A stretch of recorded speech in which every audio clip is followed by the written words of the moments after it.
मैं आपको एक ऐसी रात के बारे में बताने जा रहा हूं जिसके बाद मैंने कभी अपने घर की उस पुरानी दीवार घड़ी को नहीं देखा। रात के 3 बजे, हर रात, ठीक उसी वक्त एक आवाज दीवार के उस तरफ से, और वो आवाज कहती थी, अकेले मत रहो, ये कहानी मेरी नहीं। ये कहानी उस घर की है जहां एक परिवार ने 40 दिन गुजारे और फिर हमेशा के लिए छोड़ दिया। अक्टूबर 2021, मुंबई के बाहरी इलाके में एक पुराना बंगला, 3 मंजिल बड़ा बगीचा किराया, बहुत कम प्रकाश मेहता, एक मिडिल क्लास इंजीनियर अपनी पत्नी नेहा और 7 साल की बेटी पिया के साथ वहां शिफ्ट हुए पड़ोसियों ने कहा था, ये घर खाली क्यों पड़ा है? इतने सालों से ये मत पूछना। प्रकाश ने हंसकर टाल दिया। पहले हफ्ते सब ठीक था। पिया को नया घर बहुत पसंद आया।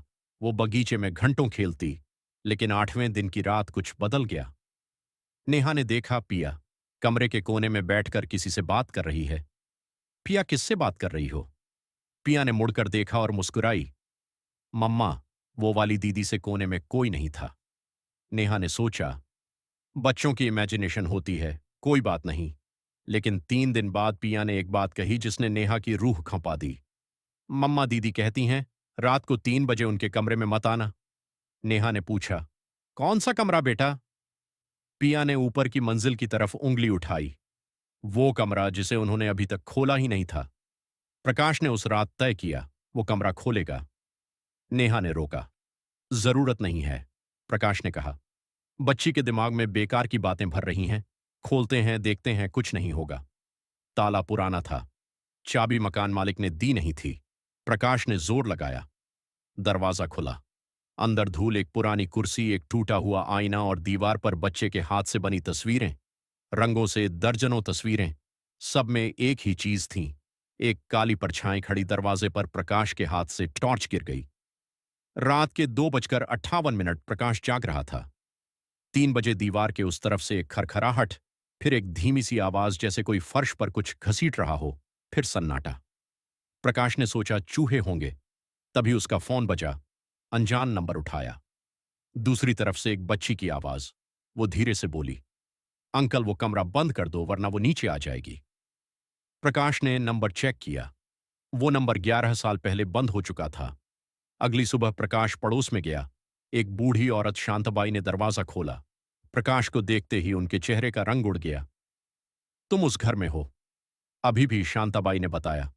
2010 में उस घर में एक परिवार था, माँ बाप और एक 8 साल की बच्ची। एक रात बाप का दिमाग फिर गया। उसने घर में आग लगा दी।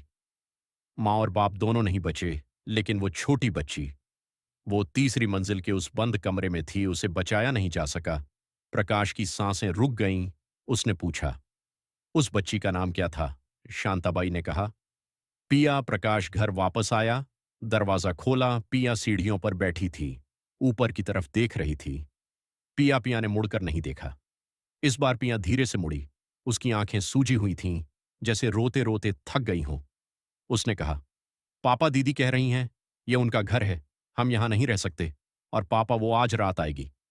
नेहा ने पिया को गोद में उठाया। उसकी पीठ बर्फ जैसी ठंडी थी। बाहर धूप थी, गर्मी थी। अंदर पिया की पीठ बर्फ जैसी। रात के 2:55 प्रकाश और नेहा जाग रहे थे। पिया उनके बीच सो रही थी। 3 बजे ऊपर से कदमों की आवाज, 1, 2, 3 सीढ़ियां झरमरा रही थीं। नेहा ने प्रकाश का हाथ पकड़ लिया। कदम नीचे आ रहे थे। दरवाजे के नीचे से एक परछाई रुकी। दरवाजे की कुंडी हिली। प्रकाश ने आंखें बंद कर लीं और फिर पिया की आंखें खुल गईं। उसने दरवाजे की तरफ देखा, मुस्कुराई और धीरे से बोली, दीदी आ गई। दरवाजा अपने आप खुल गया। प्रकाश ने पिया को उठाया, नेहा का हाथ पकड़ा और वो तीनों उस रात घर से भाग गए, जो कुछ भी था। सामान, फर्नीचर सब छोड़ दिया, सिर्फ जान बचाई। अगले दिन पुलिस ने घर की जांच की। तीसरी मंजिल का वो कमरा अंदर से बंद था। ताला नया था, प्रकाश का लगाया हुआ, लेकिन अंदर से किसी ने कुंडी चढ़ा दी थी। पुलिस ने कहा, कोई नहीं है अंदर, लेकिन दीवार पर एक नई तस्वीर बनी थी। रंगों से बच्चे के हाथ से। उसमें 3 लोग थे, भागते हुए, और दरवाजे पर वही काली परछाई खड़ी देखती हुई। वो घर आज भी खाली है। मकान मालिक ने उसे कभी किराए पर नहीं दिया, और हर साल 3 अक्टूबर को पड़ोसी बताते हैं, तीसरी मंजिल की खिड़की में एक परछाई नजर आती है। रात के ठीक 3 बजे कुछ जगहें होती हैं जो भूलती नहीं। कुछ आत्माएं होती हैं जो जाती नहीं, और कुछ सवाल होते हैं जिनके जवाब नहीं मिलते। अगर यह कहानी आपकी रूह तक पहुंची तो सब्सक्राइब करिए, बेल आइकॉन दबाइए। हर हफ्ते एक नई कहानी, हर बार एक नई सच्चाई। मिलते हैं अगली रात।